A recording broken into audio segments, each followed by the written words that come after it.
Assalamualaikum warahmatullahi wabarakatuh. Perkenalkan, kami dari kelompok 1B Biokimia 2. Di sini kami akan menampilkan sebuah video yang berjudul katabolisme asam amino.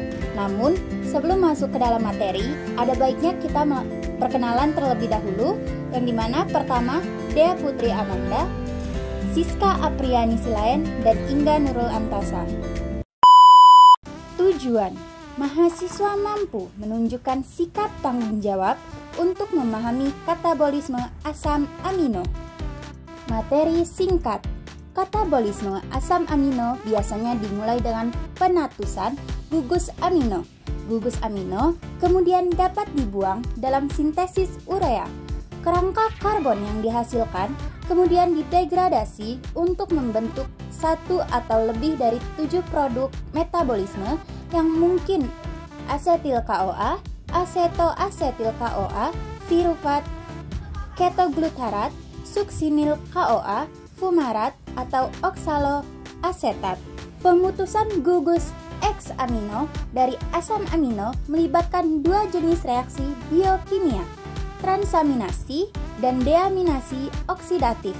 Karena reaksi ini reversible, gugus amino dengan mudah digeser dari asam amino yang melimpah dan digunakan untuk mensintesis asam amino yang langka. Langkah pertama dalam katabolisme, sebagian besar asam amino setelah mencapai hati adalah penghilangan gugus amino yang dipromosikan oleh enzim yang disebut aminotransferasi atau transaminase. Dalam reaksi transaminasi ini, gugus X amino ditransfer ke atom X karbon dari X ketoglutarat meninggalkan analog asam X keto yang sesuai dari asam amino. Prosedur proyek. 1. Carilah dan pahami materi katabolisme asam amino. 2.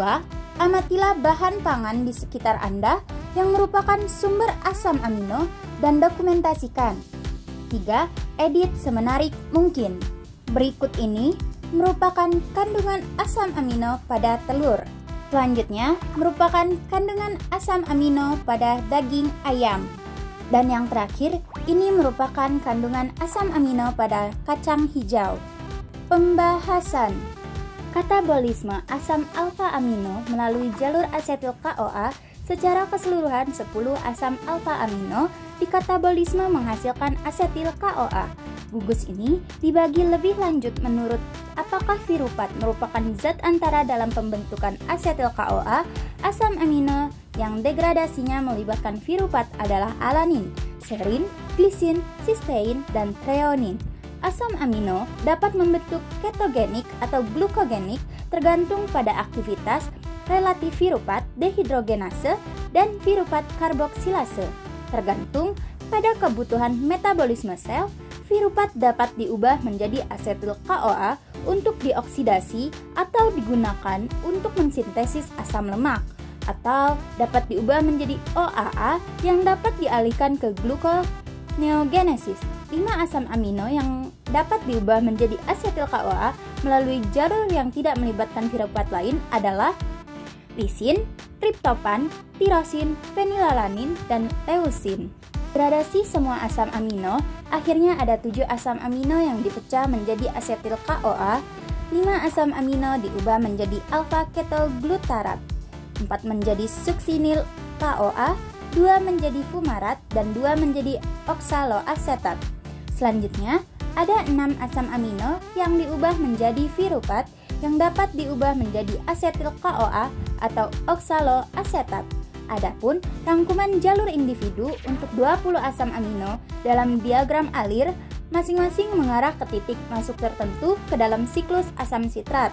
Dalam diagram ini, atom karbon yang memasuki siklus asam sitrat ditampilkan dalam warna. Kemudian, perhatikan bahwa beberapa asam amino muncul lebih dari sekali yang mencerminkan nasib yang berbeda untuk berbagai bagian kerangka karbonnya. Produksi urea terjadi hampir secara eksklusif di hati dan merupakan nasib sebagian besar amonia yang disalurkan di sana. Urea masuk ke aliran darah dan dengan demikian ke ginjal dan diekspresikan ke dalam urin.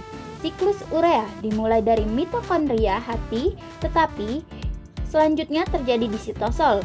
Siklus demikian mencakup dua kompartemen seluler. Gugus amino pertama yang memasuki siklus urea berasal dari amonia dalam matriks mitokondria. Sebagian besar NH4+ ini muncul melalui jalur. Hati juga menerima beberapa amonia melalui vena portal dari usus, dari oksidasi bakteri asam amino. Karbomil fosfat yang berfungsi sebagai donor gugus karbomil yang diaktifkan sekarang memasuki siklus urea. Siklus hanya memiliki 4 langkah enzimatik. Pertama, karbomil fosfat menyumbangkan gugus karbomilnya ke ornitin untuk membentuk sitrulin dengan pelepasan PI. Reaksi dikatalisis oleh ornitin transkarbamilase.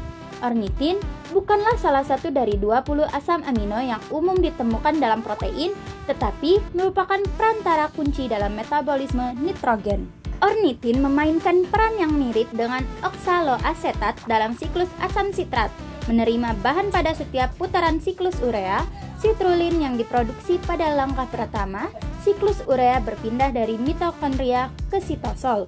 Dua langkah berikutnya membawa gugus amino kedua.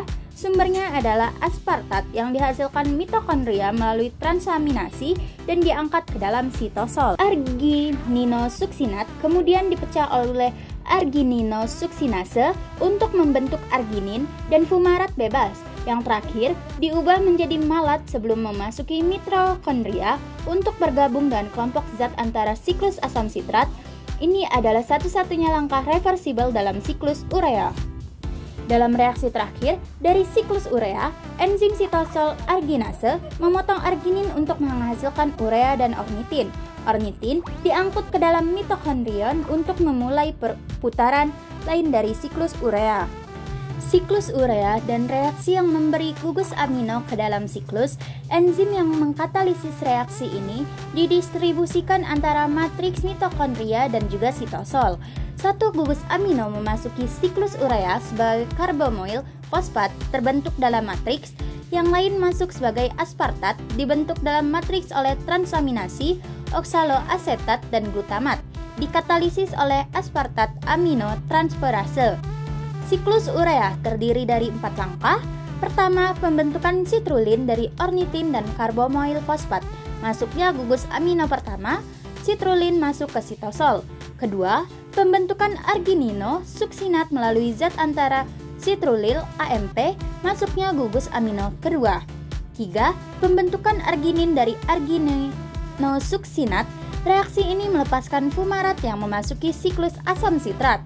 4. Pembentukan urea. Reaksi ini juga meregenerasi ornitin. Kesimpulan, katabolisme asam amino merupakan bagian dari proses metabolisme nitrogen yang lebih besar di dalam tubuh.